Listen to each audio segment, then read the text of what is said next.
ঋতুব্রতরা গেছে মানে ওরা তো শুভেন্দু অধিকারীরই টিম। ওরা এটাতে সামনে ঋতুব্রত, আসল লোকটা তো শুভেন্দু অধিকারী মুখ্যমন্ত্রী, তারই তো টিম, তার টিমকে 21শে জুলাই করতে দিয়েছে, এটা তো পরিষ্কার। ওরই টিমকেও দিয়েছে ওখানে, আর আমাদেরকে কোর্টে যেতে হয়েছে, কারণ আমরা হচ্ছে ওর সত্যিকারের বিরোধী। ঋতুব্রতদের টিম যেটা তৃণমূল বলছে ওটা তো লেজুর শুভেন্দু অধিকারী, তার জন্য তো ঋতুব্রত বলছে যারা আমাদের সঙ্গে থাকবে তাদেরকে আমরা পুলিশের হাত থেকে বাঁচাবো।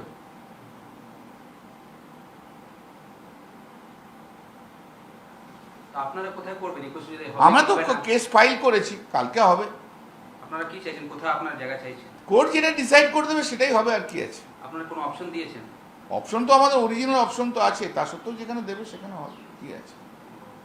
দাদা একটা অন্য কথা আপনাকে জিজ্ঞেস করি, আপনি কিছুক্ষণ আগে বললেন এই কামাক্ষীর দলটাকে শেষ করে দিল, এটার মানে কি? এটা জামাত যেভাবে অভিষেক ব্যানার্জি বসতেন, যেভাবে বুঝবেন সেভাবে বুঝুন ভাই, আমার কিছু বলার নেই। কেন কি একজন নেতা এখন কিছুদিন আগে বলেছেন আপনাদের দল যেভাবে বুঝবেন বুঝুন, আমি এখনো দেখুন লড়ে যাচ্ছি মাঠে লড়ে যাচ্ছি আমি মমতাদের সঙ্গে, মমতাদের জন্য। সেটা তো আপনি এবারে সবাইকার বোঝা উচিত, যারা কষ্ট করছে, আমরা তো কষ্ট করছি, আর আমি রিয়াকশন তো সব জায়গা থেকে পাচ্ছি, শুধু তো আমার অনুভূতি নয়, তাই না? আজকে যারা বড় বড় বক্তৃতা দিচ্ছে অভিষেকের বিরুদ্ধে বলছে, 2022-এ যখন আমি বলেছিলাম তখন তো এরাই আমার বিরোধিতা করেছে, কত কি বাজে বাজে কথাবার্তা বলেছে।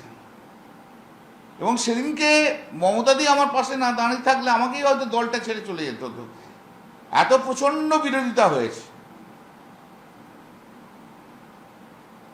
বুঝতে পেরেছেন? হাইকোর্টে সেদিনকে আমার পাশে সিপিএম এর লয়াররা দাঁড়িয়েছিল, বিজেপির লয়াররা দাঁড়িয়েছিল, এত অন্যায় অত্যাচার আমার উপর হয়েছে। কিন্তু সেদিন তো কেউ দাঁড়ায়নি, সেদিন তো এরা পাওয়ার, এই যে ঋতুব্রতর সঙ্গে যারা বলছে তারা তো ওর কাছে পাওয়ার জন্য আমার বিরুদ্ধে করেছিল। সেদিন যদি আমার পাশে দাঁড়াতো তাহলে তো আজকের দিনটা দেখতে হতো না। যিনি আইনের সবথেকে বড় পরামর্শদাতা সেখানে ছিলেন, তাকে আমি দেখলাম ঋতুব্রতর সঙ্গে মিটিং করতে। সে তো সবাই যাচ্ছে, ছেড়ে দিন, ও একটা আধটা কথা বলে।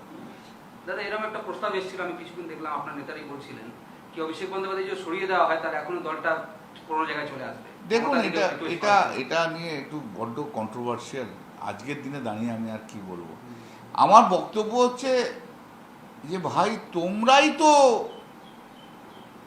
ওর সঙ্গে ছিলে, তোমরাই তো ওর সঙ্গে সব পেয়েছো, তোমরাই তো আইপ্যাককে মাথায় তুলেছো।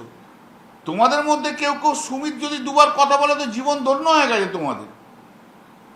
আইপ্যাক যে তোমাদের সঙ্গে কথা বলে তোমরা বলেছো জীবন ধন্য হয়ে গেছে। যখন আমি আইপ্যাকের বিরুদ্ধেও সমালোচনা করেছি তখন তো কেউ আমার পাশে দাঁড়ায়নি। আজকে তোমরা সব বেনিফিট নিয়েছো, আইপ্যাকের বেনিফিট নিয়েছো, ক্যামাক্সিটের বেনিফিট নিয়েছো, নিজেদের নেতা বলে প্রতিষ্ঠিত করেছো, অভিষেকের লোক বলে চাপ সৃষ্টি করেছো। এবং সুমিতের সঙ্গে কার কতবার ফোনে কথা হচ্ছে সে তো ডিলাইটেড হয়ে যেত।